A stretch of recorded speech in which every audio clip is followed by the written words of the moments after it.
Hello everyone, welcome to my channel. Keep it simple but significant. I am your host Sasi. Let's start today's discussion.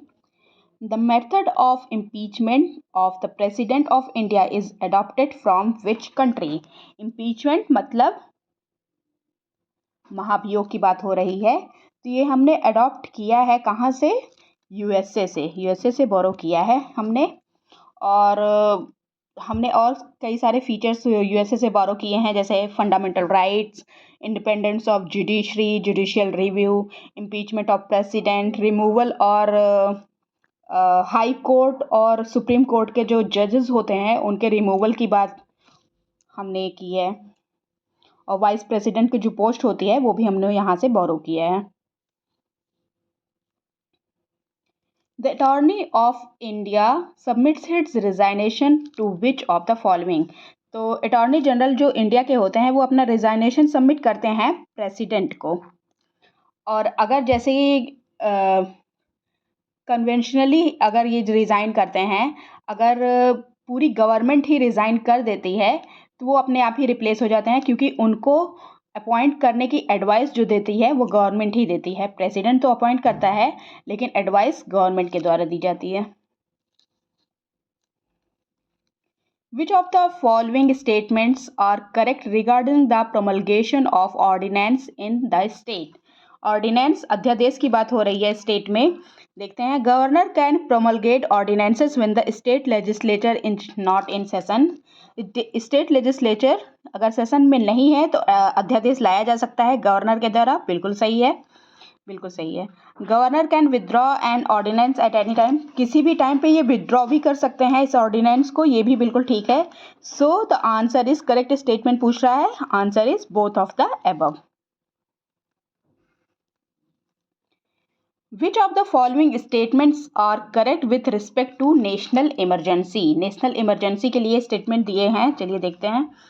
President can declare a national emergency even before the actual occurrence of war or external aggression or armed। War के शुरू होने से पहले या external aggression के आने से पहले भी नेशनल इमरजेंसी लगाई जा सकती है प्रेसिडेंट के द्वारा। बिल्कुल सही है, ये स्टेटमेंट सही है। President can also issue different proclamation whether or not there is a proclamation already। अगर कोई ऑलरेडी प्रोक्लेमेशन दिया गया है फिर भी वो प्रोक्लेमेशन दे सकता है फिर से, तो ये भी बिल्कुल ठीक है। दोनों के दोनों सही हैं, so the answer is both of the above। Who administers oath to a person appointed as a judge of the Supreme Court? Oath कौन दिलाता है जज, सुप्रीम कोर्ट के जज को? तो ये प्रेसिडेंट के द्वारा किया जाता है, answer is B. Before entering upon his office for being appointed as a जज of Supreme Court and individual has to make the and subscribe an oath before the president.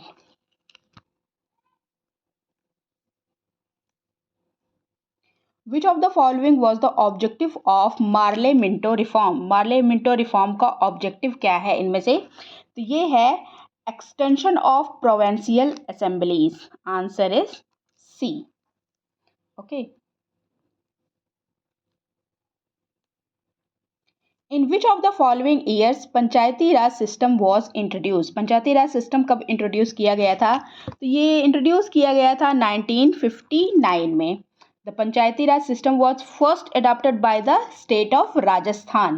Rajasthan की एक नागौर डिस्ट्रिक्ट है, वहाँ पे सबसे पहले इसको लगाया गया था। कब? 2 अक्टूबर, महात्मा गांधी जी का जन्म होता है 1959 को, ये सबसे पहले बार लगाया गया था। और ड्यूरिंग 1950 1960 1950 से 1960 के बीच में स्टेट गवर्नमेंट्स, और भी स्टेट गवर्नमेंट्स हैं जिन्होंने इसको अडॉप्ट किया, लॉ पास किया अपने असेंबलीज में। और सेकंड जो था जिसने अडॉप्ट किया था वो आंध्र प्रदेश था, और महाराष्ट्र था थर्ड। राजस्थान है फर्स्ट, राजस्थान फर्स्ट, सेकंड है आंध्र प्रदेश, और थर्ड है महाराष्ट्र जो इसको अडॉप्ट किया था।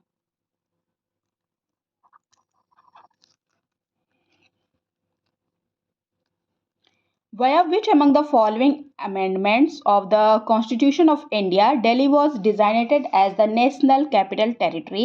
दिल्ली को डिज़ाइन किया गया as a national capital territory. कौन सा अमेंडमेंट एक्ट हुआ था? तो ये 69th अमेंडमेंट एक्ट था. Answer is B. और हुआ कब था? 1991 में. 1991 में 69th अमेंडमेंट ने स्पेशल स्टेटस दिया था यूनियन टेरिटरी ऑफ दिल्ली को by designing it as the national capital territory of Delhi. Which among the following is an incorrect statement regarding money bill? Money bill के लिए इनकरेक्ट पूछ रहा है, मतलब जो गलत है वो पूछ रहा है.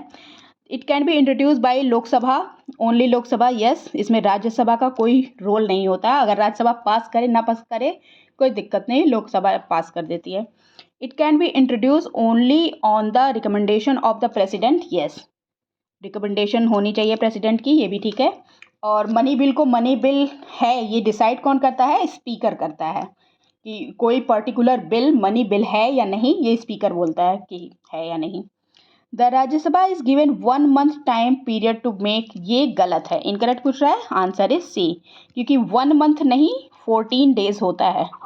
14 days का टाइम होता है. कोई भी अगर रिकमेंड देना है उनको तो वो दे सकते हैं.